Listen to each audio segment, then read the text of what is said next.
अब last segment पर मैं आता हूं। ये वो सेगमेंट है जिसे मैं नहीं भी छूना चाहता हूं पर मैं छूना चाहता हूं। जैसे आपने कहा था ना कि है भी नहीं भी है। नहीं इसलिए छूना चाहता हूं क्योंकि वो आपकी निजी जिंदगी है। छूना इसलिए चाहता हूं क्योंकि मेरे पॉडकास्ट पे कुछ हुआ, मुझसे लोगों ने भी कहा, और नहीं पूछूंगा तो वो ही जनता मुझसे पूछेगी क्यों नहीं पूछा। नाम अक्षरा सिंह।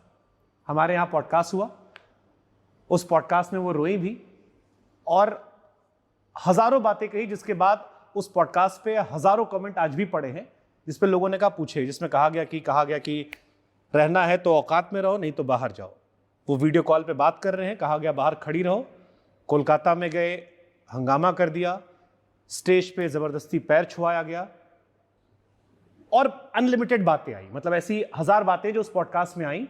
और फिर ये भी कहा गया कि आखिर में उन्होंने कहा कि क्या गलत हो गया, और जब मैंने उनकी बात नहीं मानी, हाँ ये भी वर्ड था कि वो शादी कर ली और he wanted to keep me as a side में, और जब नहीं मानी मैं तो मेरा करियर खराब कर दिया गया। इस वजह से मुझे एक्टिंग छोड़ के सिंगर बनना पड़ा। बहुत बहुत सीरियस एलिगेशन है और उसमें वो रोई भी हैं, बहुत भावुक भी हुई हैं और बहुत सारी बातें आई हैं।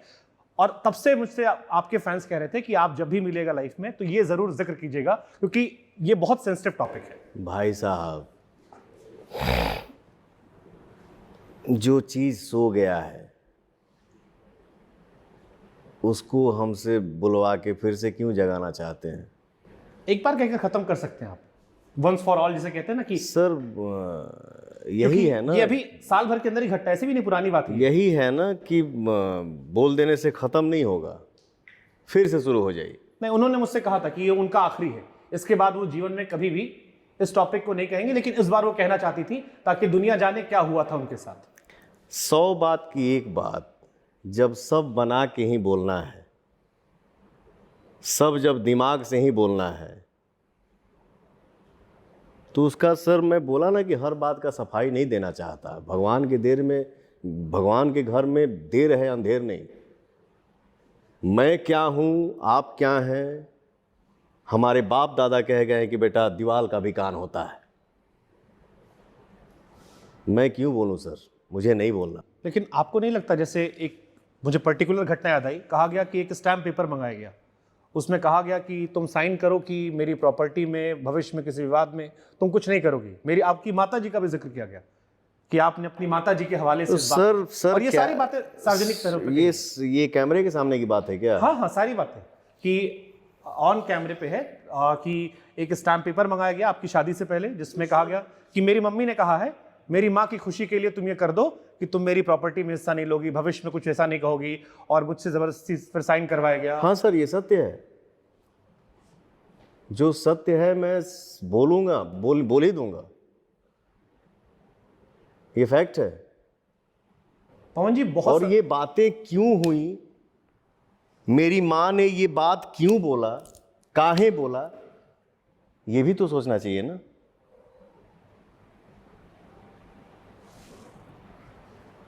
अगर पवन सिंह का और शुभांकर मिश्रा का दोस्ती हुआ, ठीक, शुभांकर मिश्रा ने पवन को बैठने का मौका दिया।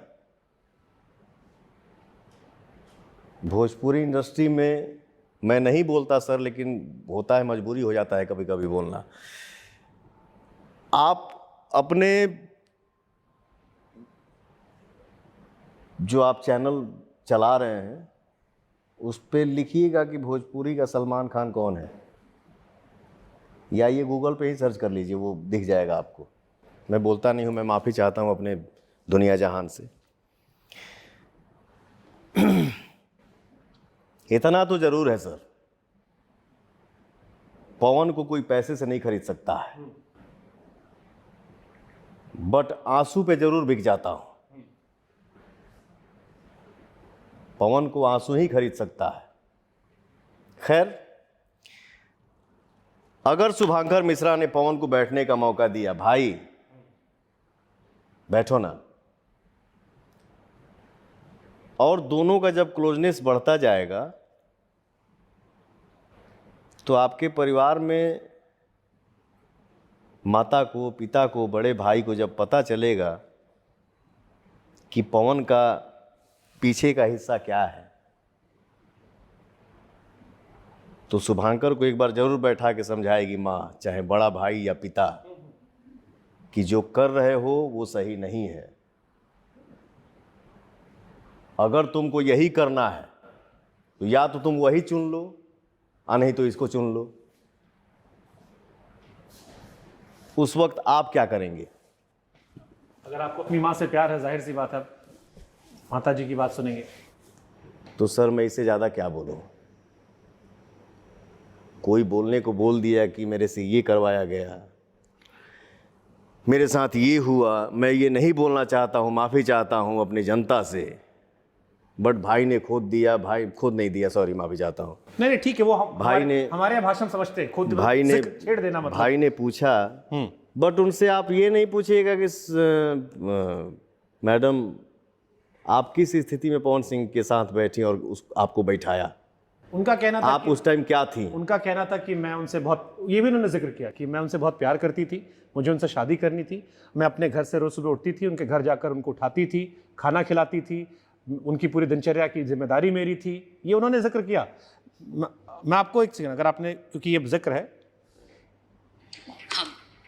क्योंकि लास्ट डे जब उनसे बात हुई थी, रहना है तो औकात में रहना पड़ेगा, नहीं रहना है तो ये भी फैक्ट है, रहना है तो ढंग से रहिए, नहीं तो नमस्ते प्रणाम करिए, ये सत्य है।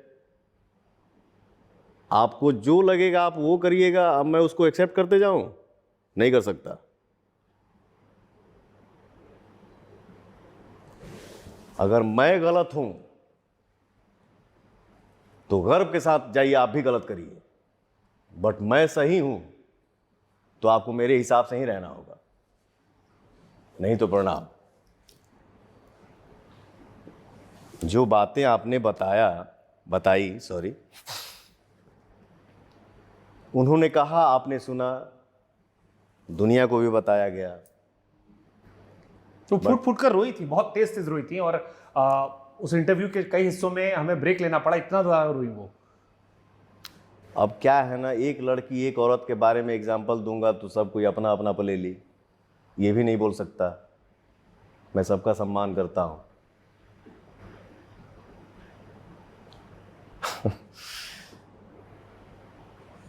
सर मतलब मैं आपको ये इसलिए बता रहा हूं, देखिए एक हर तस्वीर के दो पहलू होते हैं। एक वो होगा जो आपका आलोचक वर्ग है, जिसको इस पे मौज काटने का मौका मिल गया।